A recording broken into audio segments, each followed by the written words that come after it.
আসসালামু আলাইকুম। আজকে আমরা কামিজ সেলাই দেখাবো কিভাবে সহজভাবে কামিজ সেলাই করা যায়।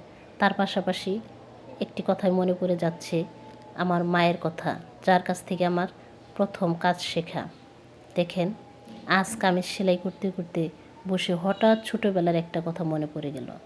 ছোটোবেলায় নতুন জামা পাওয়ার জন্য ঈদের আগের দিনগুলো অনেক অপেক্ষা যেন শেষ হতে চাইতো না।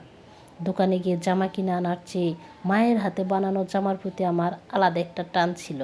আমার মা খুব যত্ন করে কাপড় মেপে কাটতেন, আমি পাশে বসে চুপচাপ দেখতাম। মাঝে মাঝে বলতাম, মা আমার জামাটা কবে হবে? মা হেসে বলতেন, একটু ধৈর্য ধরো, সুন্দর করে বানিয়ে দিচ্ছি।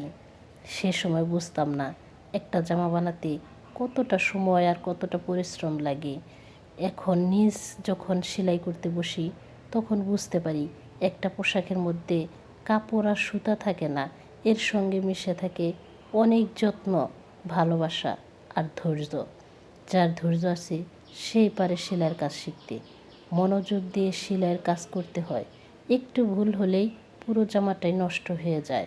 তাই কামিজ সেলাই করার সময় প্রথমে মাপটা ভালোভাবে মিলিয়ে নিতে হবে, কারণ মাপের একটু ভুল হলে পরে সেলাই করার সময় অনেক সমস্যা হয়, যা সমাধান দিতে হলে অনেক কষ্ট। সেলাই করার সময় আমি একটা বিষয় সব সময় মনে রাখি, তাড়াহুড়া করে কাজ করলে ভুল হওয়ার সম্ভাবনা বেশি। ধীরে ধীরে মনোযোগ দিয়ে সেলাই করা ভালো। ছোটোবেলায় মা যখন সেলাই করতেন তখন সেলাই মেশিনের শব্দ শুনতে আমার খুব ভালো লাগতো। মা কাজ করতেন, আমি পাশে বসে খেলতাম। একদিন আমি আমার মাকে বললাম, আমাকে সেলাই শিখিয়ে দাও। মা বললেন, শিখতে হলে আগে ধৈর্য শিখতে হবে। তখন কথাটা সাধারণ মনে হয়েছিল, কিন্তু এখন বুঝি কথাটা কতটা সত্যি। সেলাই শেখার সময় প্রথম দিকে অনেক ভুল হয়, কখনো সেলাই এদিক কখনো ওদিক হয়ে যায়, কখনো মাপ ঠিক থাকে না, আবার কখনো কাপড় ঠিকভাবে বসানো হয় না। কিন্তু ভুল হলে যে কাজ ছেড়ে দিতে হবে তা নয়, বরং শিখে আবার চেষ্টা করতে হয়। আজ এই কামিজটা সেলাই করতে করতে সেই কথাগুলি মনে পড়ে যাচ্ছে। একটা কাজ সুন্দরভাবে শেষ করতে সময় লাগে, কিন্তু সেই কাজটা শেষ হওয়ার পর যে আনন্দ পাওয়া যায় সেটা সত্যি অন্যরকম। আমার কাছে হাতের তৈরি পোশাকের সবচেয়ে সুন্দর দিক হলো নিজের পছন্দ মতো করে বানানো যায়। আরেকটা কথা বলি, আমরা অনেক সময় ভাবি সুন্দর কিছু তৈরি করতে হলে অনেক টাকা বা অনেক কিছু দরকার। আসলে তা নয়, একটু ধৈর্য আর চেষ্টা থাকলেই নিজের হাতে অনেক কিছু তৈরি করা সম্ভব। তাই যারা সেলাই করেন বা সেলাই শিখছেন তাদের একটা কথাই বলবো, শুরুতে ভুল হলে মন খারাপ করবেন না। প্রথমবারেই যে নিখুঁত হবে এমন নয়, ধীরে ধীরে চেষ্টা করলে হাতের কাজ সুন্দর হয়, আত্মবিশ্বাস বাড়ে। আর আমরা নারীরা ঘরে বসে যদি একটু সেলাইয়ের পাশাপাশি উপার্জন করতে পারি তাহলে আমার মনে হয় আমরা অনেকটাই সম্মানিত হব।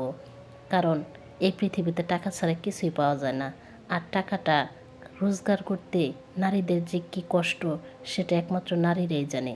তাই নারীদেরকে বলি, ঘরে বসে আপাতত এই সেলাইয়ের কাজটা শিখেন। এটা যেমন নিজের উপকারে আসে, তেমনি আর্থিকভাবে অভাব অনটনও দূর করে। একটা নারীর হাতে টাকা থাকলে স্বামীর কাছে চেয়ে চেয়ে টাকা নিতে হয় না। তাই এই কাজটা শিখলে কেউ কেউ পারেন নিজের জামা নিজেই তৈরি করতে, আবার কেউ কেউ পারবেন অন্যের অর্ডারে কাজ করতে। তাই আমার মনে হয় প্রত্যেকটা নারীর এই দর্জির কাজ সেলাই শেখা খুব প্রয়োজন।